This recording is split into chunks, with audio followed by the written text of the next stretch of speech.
Accra-Tema train begins to rumble. Artisans Pelt are the majority leader and Jihadist group recruits Ghanaians. Hello and welcome to Joy News Prime with me, Ernest Kojo Manu. Up ahead, TUC calls for total scrapping of Ghana's pension scheme, describing it as a class system where few privileged persons benefit from the sweat and labor of others. Few privileged individuals are being paid huge sums of money from the SNE scheme every month at the expense of ordinary workers who are contributing to the scheme from their meager salaries. Over 200 Ghanaian youth have reportedly been recruited into 4 jihadist groups and sent back to their communities in the north. We'll bring you details of that report. And also artisans at Swami Magazine in Kumasi Pelt's majority leader Osei Chairman Sabonsu over delays in fixing deplorable roads in the area.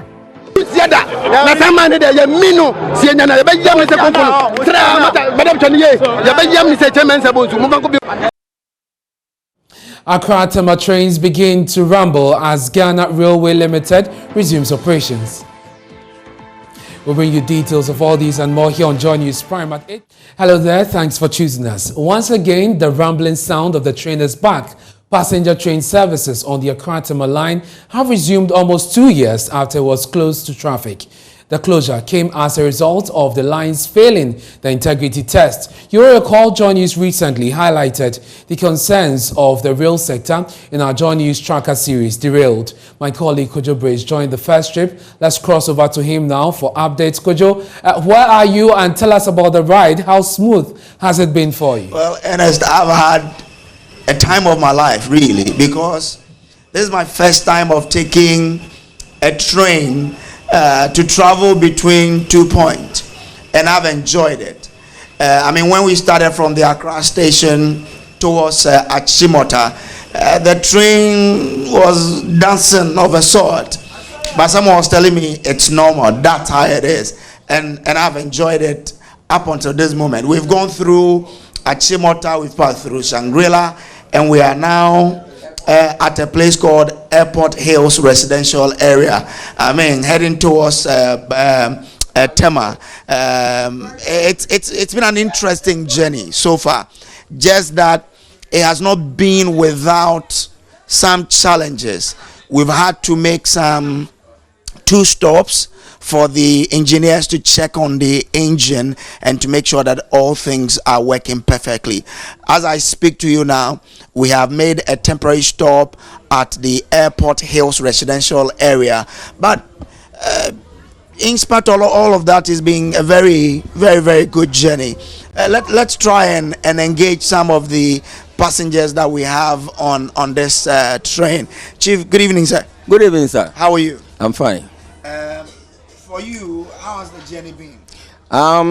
It could have been better than normal transport, but because of the engine problem.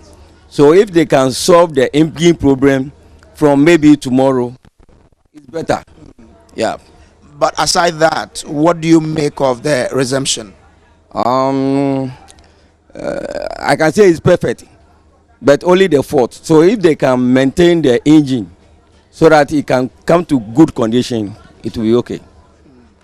All right. Thank you so much. But can you describe your, aside there, Mr. Can you describe your experience, your feel on the journey so far? I feel good, very, very, very good, because I don't see traffic, no bicycle, no motor is crossing. We are going straight. So when everything comes normal, it's perfect. Okay. All right. Thank you. So that's one passenger we are on the train. Well, let me try and engage some of you. Chief, how are you, sir? Okay. Let me speak to our friend we made at the the train station in Accra. How are you? Yeah, we started the journey together. So far, what do you make of the journey? absolutely fascinating, particularly when the train changed direction en route, but that's all part of the fun. You had some expectations before we started this journey. Have those expectations been met? I did think we would complete the journey, which we haven't done yet, but as I say, it's a great experience. But I think if it's going to become a regular commuter route, it will have to be speeded up a little bit. Thank you. But Mom, you also had some expectations before we started this journey. What do you make of it? Some about close to an hour into the journey. A little bit disappointed because I thought we were going to make the journey in one hit, but we haven't. But obviously, we have to wait and see. Yeah. But what about the experience itself? Apart from the letter H's and you being disappointed, how about the journey itself? Yeah, it's been great. You know, if you think about traffic in Accra, you know, we've had to miss all this traffic, so it's been really good. Yeah. Thank you so much. So let's try and get some more thought here. Okay, so let me take you. This is the VIP, coach. I mean, this one has some comfort and all of that. But let's try and get you into other coaches where other people are, for you to also get some more opinions about how people feel about this journey. Okay, let me try and engage these two here. How are you, sir? I'm fine. Okay. Share with me your experience of this journey so far. It's been all right. Apart from the stalls, it's been fine. And it's actually my first time on a train, so it's better than church. Just that because it's a test run, there are issues, so it's fine. Any suggestion you have for the railway company? Public education, because it doesn't seem like the public really knows what they are into. So if they would give more information, I'm a reporter, so basically that's all I can tell them. They need to inform the public, use the media to inform the public, so that the public, as of now, there are people complaining the other compartment because they don't know that, for instance, this is the test run, right? If people are aware that this is the test run and that there will be niggling problems, then there will be more accommodating when these things arise. But as things stand now, some were not even aware that the train was going to run today. Right, so I think there needs to be more public education and then it will be fine. All right. Hi, I spoke to you earlier. So far, what's the experience for you? Like my partner said, there's been a couple stalls, so that is a bit worrying, but we also came into this knowing that there's going to be issues probably. So overall, not too bad, but I'll be interested to see what happens. So he says, although it's not too bad, it will be interesting to know what happens. So I'm trying to move from the first class coach to the other coaches but eventually we've started moving. So there you have it. They feel that we are in a moving train. So enjoy it. As we try to get you into the other coaches for you to understand exactly how things are. Yeah, so this is the dancing thing I was telling you about. It will be fine. Just to let you indeed know that we are in a moving train, trying to give you all the experiences here on the Joy News Prime. Chief, good evening, sir. Okay, so let's try and get more people. Sir, good evening. How are you? I'm fine. Okay, so I mean, for almost close to 2 years, the railway services on this line have begun. What do you make of it? Well, I think it's a good thing because looking at the traffic situation and the current prices of fuel and the transportation cost, I think if it is working, that's good. That's good. Yeah. Okay. Any recommendation for the railway company and in your experience as well? Well, the experience there, it's not that good. But we hope they should do things better and then keep it running for us, and it's going to help us. All right. Yeah. Okay, so we are heading towards Tema now, but just before we set out from Accra station, I spoke to some people, but just before we bring you that one, let me try to find out something small from the PRO of the Ghana Railway Company Limited, Thomas Brown, who is with us. I know that before the closure of the line some 2 years ago, one of the things was that the lines failed the integrity test. have they passed it now? That is the reason why it has been resumed. I mean, exactly. So, like I told you earlier on, after we resumed, when we realized that the COVID restrictions had eased, okay, we realized that the people have tempered with the line. That meant we had to go on the line. So we went on the line, did series of rehabilitation, and after, I mean, our industry regulator, that is Jihadist, also came in, and we did joint test runs. And after all these things, then they indeed gave us the permission that we can now run, because the line is now suitable for a train to move on the line. So you can say, so basically that is the reason, and then that is one of the main reasons why we are here today. What explains the hitches we've had in the journey? Okay, so I would say they are minor edges, and because we are dealing with machines, I mean, these things are expected to occur. What just happened, okay, it's just a minor thing, okay. I was told by the technical team that it was a slight electrical issue, which you realize they faced it, and then we are on the journey. And I'm sure that going forward, we have detected this. That is one of the main reasons why we are on it, okay. So once we detect these teething issues, the only probable solution will be effected. So I can assure you, going forward, this would not even happen. All right, so that's the PR for the Ghana Railway Company Limited. Now, just before we embarked on this journey, I spoke to some people at the station to find out their thought about the resumption of services on this line. Let's watch them now. And discovered this by accident, and as I'm what they call a rail enthusiast, I'm really pleased to be taking a ride on it this evening. So you're a real enthusiast. For how long have you been in Ghana? I'm here for 4 weeks, but this is my second week now. Okay. And you're just hearing about the train working? That's right, yes. When you headed, how did you feel? I was really pleased. It's a little bit difficult to find out the times, but we've made it anyway. So what's your expectation once you're about to board this?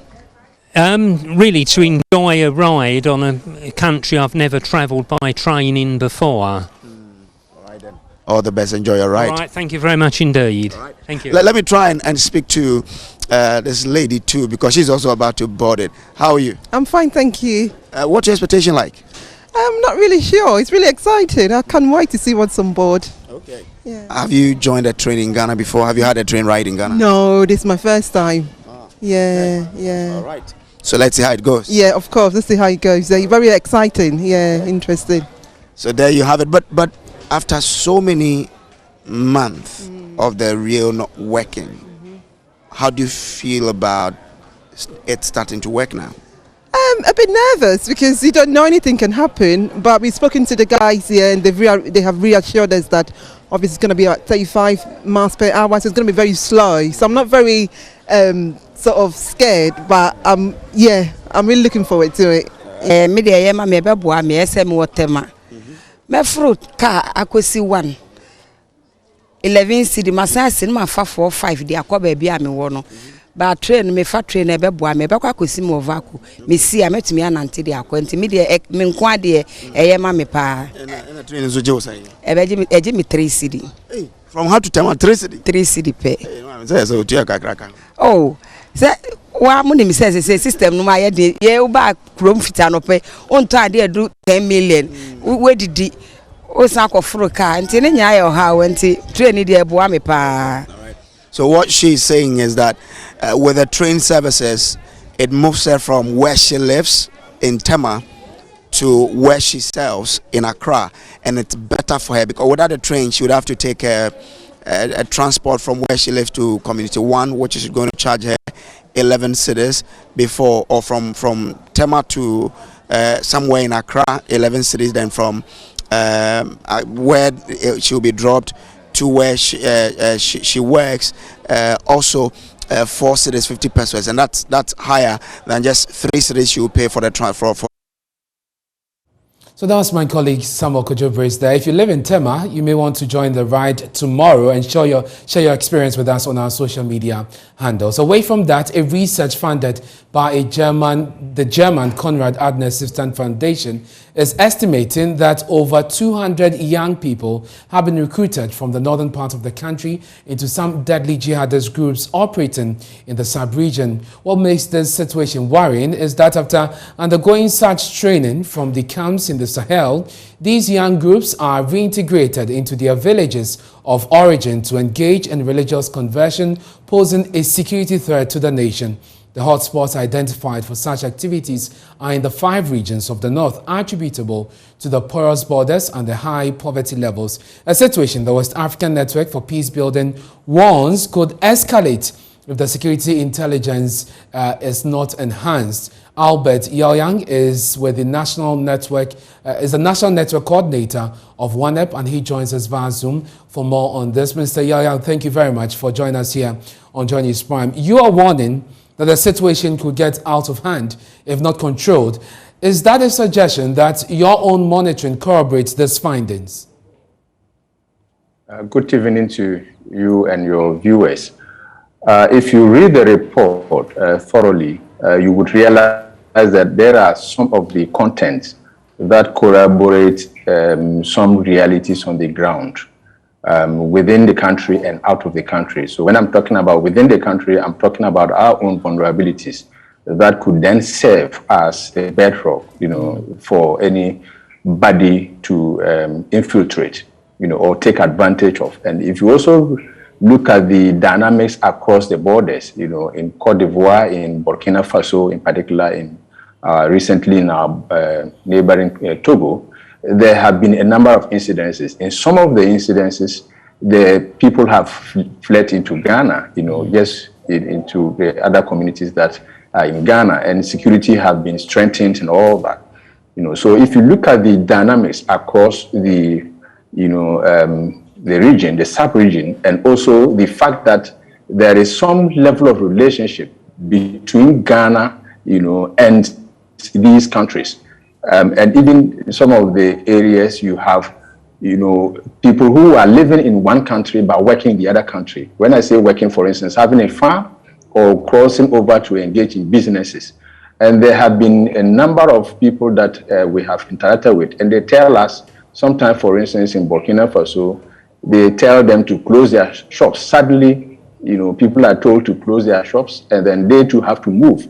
They go over there to buy some wares, and suddenly they come back without buying those wares, And also the movements of some of our young people into these neighboring countries like Mali, in Burkina Faso, in Guinea, to engage in mining operations. And some are informing their colleagues to come and join them, despite the fact that there are these threats. And that is what is curious, because we have always known that young people are the target and that they are likely to be recruited into these groups. But we are seeing an increasing number, and it's becoming more attractive to young people. What do you think is accounting for this growing, cases of recruitment of young people, especially in areas that we already see as vulnerable to such, recruitment? You will realize that, and there are a number of reports that point to that, there is a growing youth bulge. We produce a lot of them, and some of them are not skilled. You go to many of the market centers, these young people are just roaming about and engaging in menial jobs. There are some of them on the street. There are some that are involved in this tricycle riding, and if you look, some of the towns is like a sea, that tells you that there is a problem. And so there are the push and pull factors. So within our own countries, as I indicated, if there are some vulnerabilities, probably disgruntlement, unemployment, social services, there are some of the communities or populations that we seem not a deliberate attempt, but there seems to be that discrimination, against certain groups. So if these persist, then there is no communication, with these people, then they tend to seek, recognition and support from elsewhere.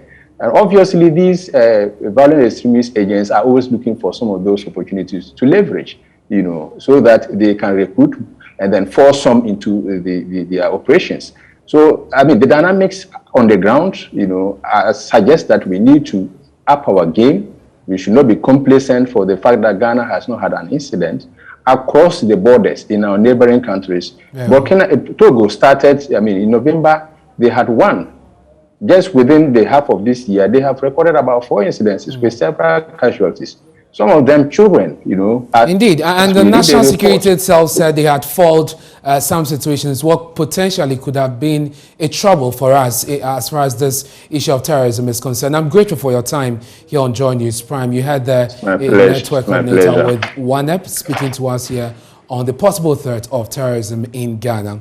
The Trade Union Congress, TUC, is calling for total overhaul of Ghana's pension scheme as it says a few privileged persons are benefiting from the sweat and labor of others. Speaking at a press conference in Accra, Secretary General of the TUC, Dr. Yalban, said the current system does not provide a level playing field for all workers.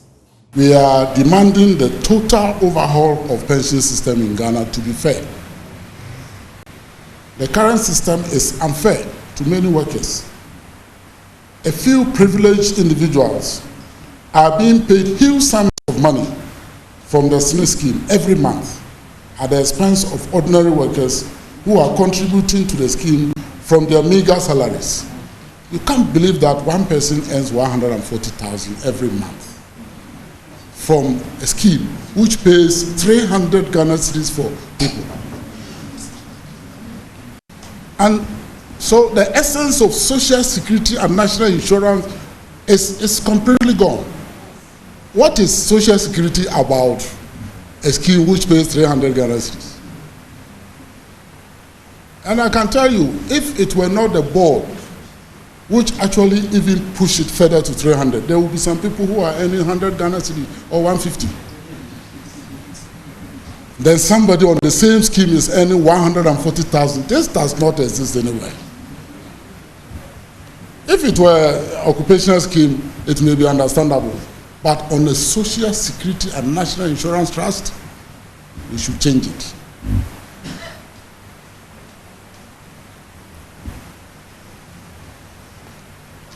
So, comrades, even workers who do not contribute towards the pension scheme, we have some workers in this country who do not contribute at all to pension scheme. They receive better pensions compared to those who are contributing to SNE. This has to change, comrades.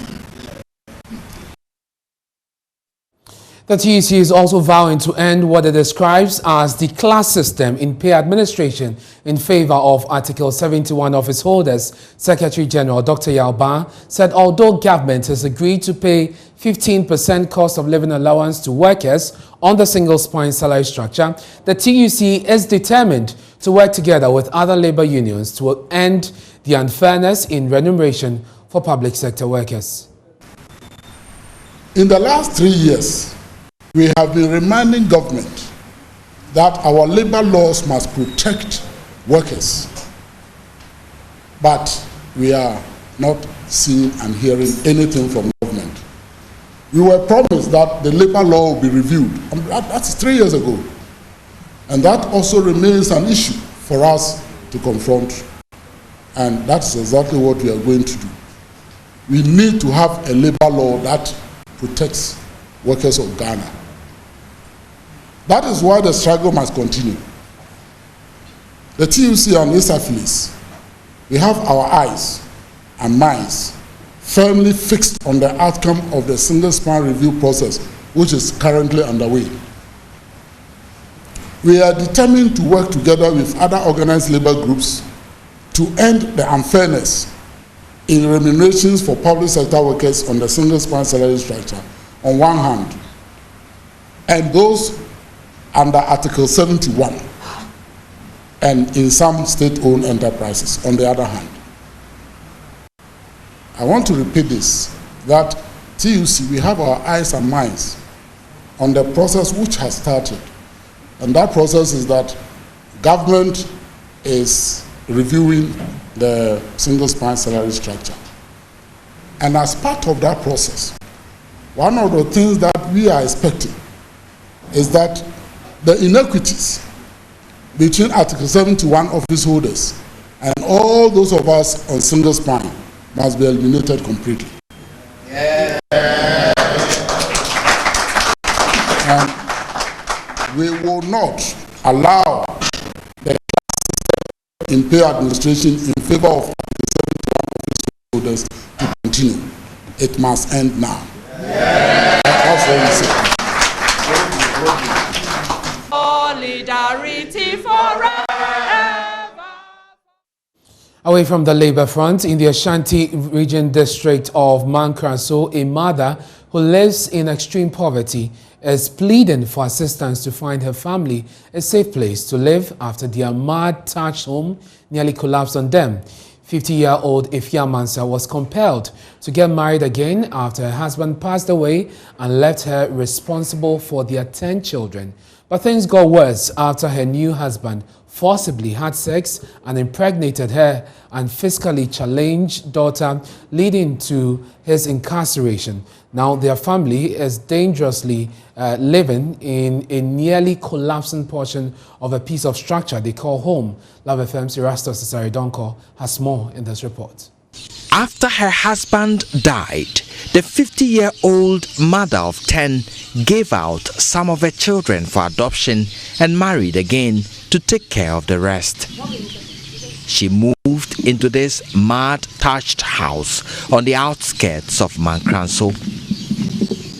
But things got worse when her new husband, with whom she has 2 additional boys, forcibly defiled and impregnated her 15-year-old physically challenged girl.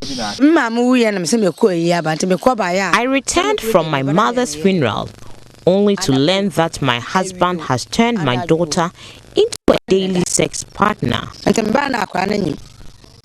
After the man's arrest and incarceration, the woman now lives on the benevolence of philanthropists. Poverty has taken over the best side of this family. This structure, the mud-thatched house, locally called Accra-Tema, has been their home for close to 15 years. Now the structure cannot hold anymore. Just last week, this side, which served as a bedroom for them, collapsed nearly on the children who were sleeping here.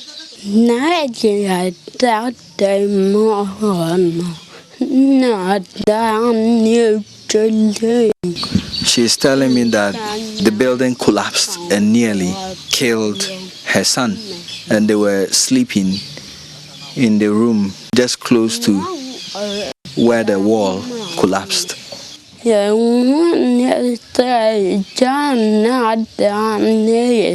are now scared when they have to go and sleep, because when they are sleeping, the existing structure makes cracking noise as if it's going to collapse. I saw part of the building collapse in a heap. I had to wake up the children and use one hand to pull the youngest of them to safety. The remaining piece of structure, serving as a place of refuge for them, hangs by the thread. The remaining part makes noise, and I'm afraid it will cave in anytime soon. We are exposed to snakes and other elements. Please help us to get a place to lay our heads. On any day, this building shouldn't be the sleeping place of this family, even for another night. But they have nowhere to go. And that is why they are making an emergency appeal to anybody at all who could help support to build a sleeping place for them. Erastus Asaridonko, Joy News, Mankraso, Ashanti region. This is Joy News Prime with me, Ernest Kojo Manu. Still to come, a party poised to break the chains of the electoral cycle, but faces the hurdle of closing its rank after a heated national executive elections. We have more on the NPP for you when we return. Please stay with us.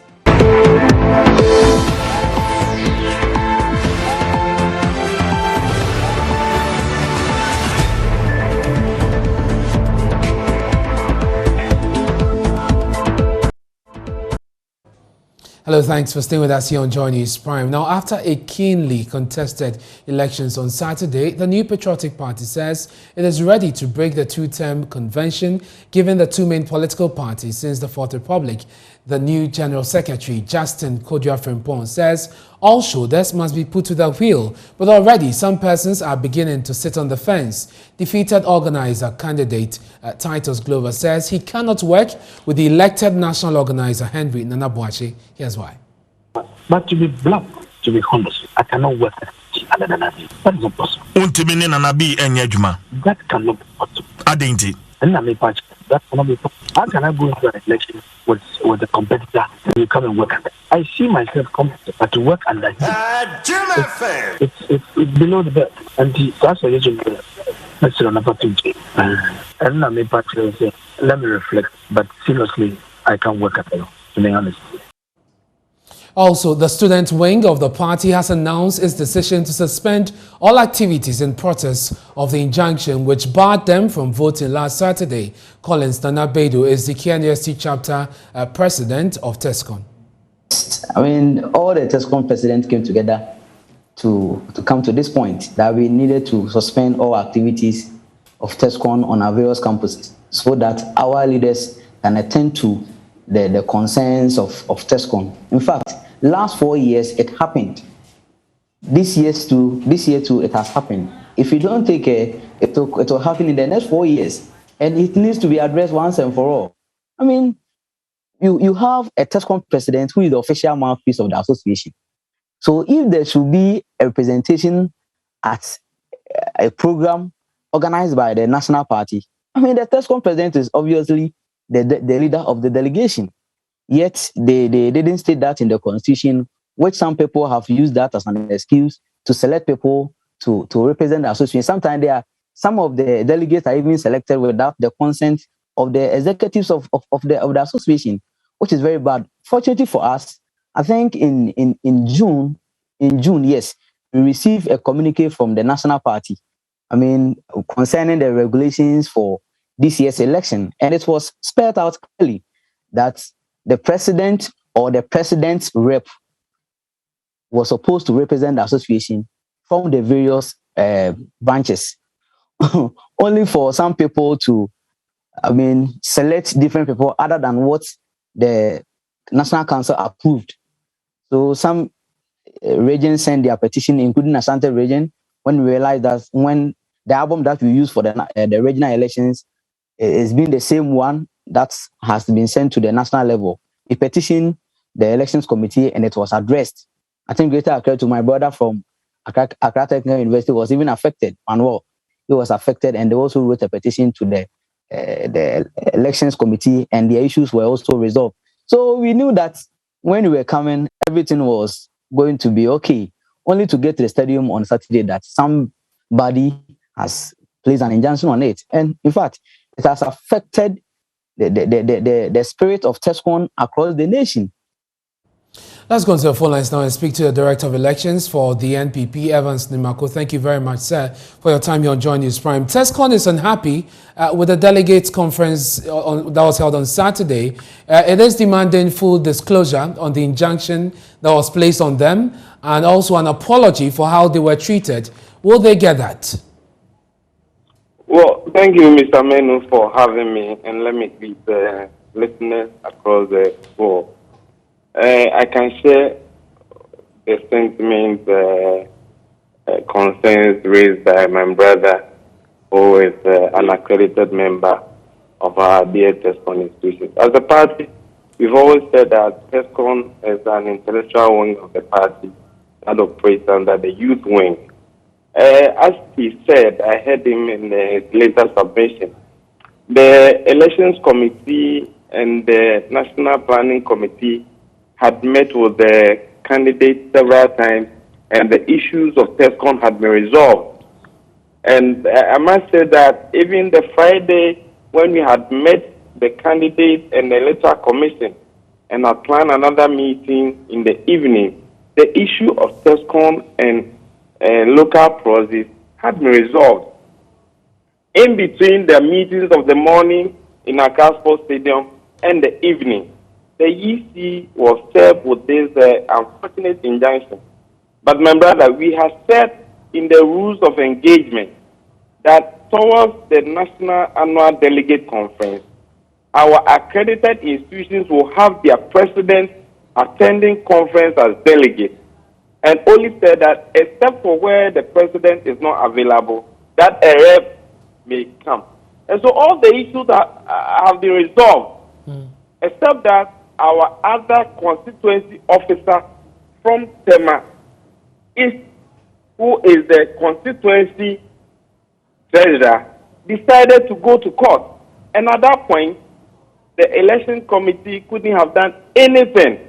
In fact, we stated in the rules and regulations that whoever felt aggrieved by whatever circumstance must first use the party's internal mechanism of resolving issues. And I must emphasize that as a party, we have said that whoever felt aggrieved by any of the arrangements put in place by the party must first resort to the internal arrangement. And Mr. that is why the students are not happy, because on the ground, when we spoke to the chairman of the election, Peter McMahon, he indicated that the issues being raised by this treasurer had actually been resolved. And so there's precedent from the court that, you know, people must resort to the internal measures of the party, the mechanisms within the party to resolve their issues before resorting to the court. Did you seek legal advice from your legal team as to whether you could proceed with this, seeing that, first of all, he didn't exhaust the mechanisms within the party, and number two, the issues he was raising had actually been dealt with? What advice were you given? We did exactly that. Even on the Saturday, the legal committee of the party, as well as the EC lawyer, engaged. This happened. If we didn't want TESCOM to... Hello, Mr. Nimako, we are losing you. Accommodated them, would they have taken care of their welfare, including security? So it's just unfortunate. And I must say that today, when the elections committee met to review and debrief, one critical issue that is being recommended to the party was the issue of TESCOM. And so I really want to apologize to my brother and our whole TESCOM fraternity that it can never be in the interest of the party when such a memorable conference is being organized and there will be an intentional arrangement put in place to disenfranchise them or not to get them to participate fully. Should they look forward to some engagement, to some, you know, form of measures to, as it were, you know, appease them? Mr. Manu, I thank you for your concern, but I must say that these are internal party issues. The party has mechanism of resolving these issues. I want to advise my brother that yes, we acknowledge that at the last minute we were slapped with this injunction. We couldn't have done anything otherwise, and the party is taking steps to resolve it. He must come to the party and get us to sit and resolve them. It has never been in interest of anybody, any of the elections committee or the national planning committee to exclude them from participating in conference. So I want to advise you. We lost Mr. Nimako there, but grateful for your time, sir, for joining us on Joy News Prime. Apologizing to TESCOM there, and of course, the party is going to take this up. Let's do some other stories now.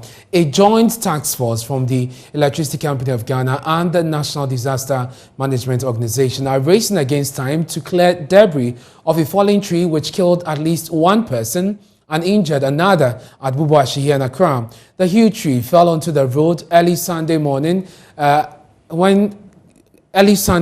cutting electricity connection to the entire neighborhood. The deceased is reported to have climbed the tree in an attempt to cut off the hanging branches to allow the free flow of vehicular and human traffic. He fell off and was subsequently pronounced dead at the hospital. My colleague Manuel Kranti was there and our reports.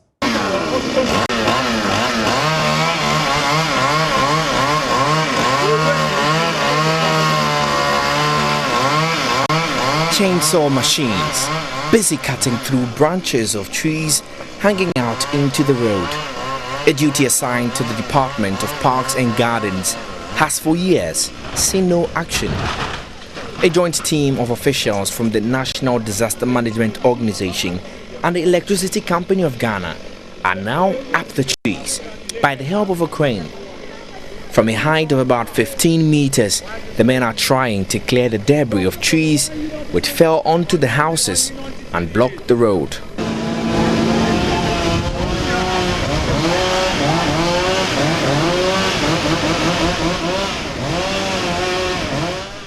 Before now, at least 2 people had fallen off mid-air while attempting to clear the trees. We heard loud sound around 3 a.m. on Sunday dawn. We came out to see the huge tree blocking the road, so the boys tried to clear it. One of them was confirmed dead, while the other, a NADMO official, is still receiving treatment. Unfortunately, one of our guys was standing. By then, when this tree fell, it was hanging there. It didn't come down. So he was cutting one of these branches on this roof. When he cut it off, then this place, then it sprang him to the up, then he came to fell down. He bounced all the way into the sky. Then the head came to hit the ground, then it blasted. My incident happened, you know. You try say, but unfortunately. When it happened, we all tried to help, but no taxi driver wanted to help until a good Samaritan helped us. In no time, we saw the NADMO official also falling down. His colleagues picked him in their car and took him to the hospital. This is John News Prime with me, Ernest Kojo Manu. We're taking a break. On Way 10, we'll bring you showbiz. Stay.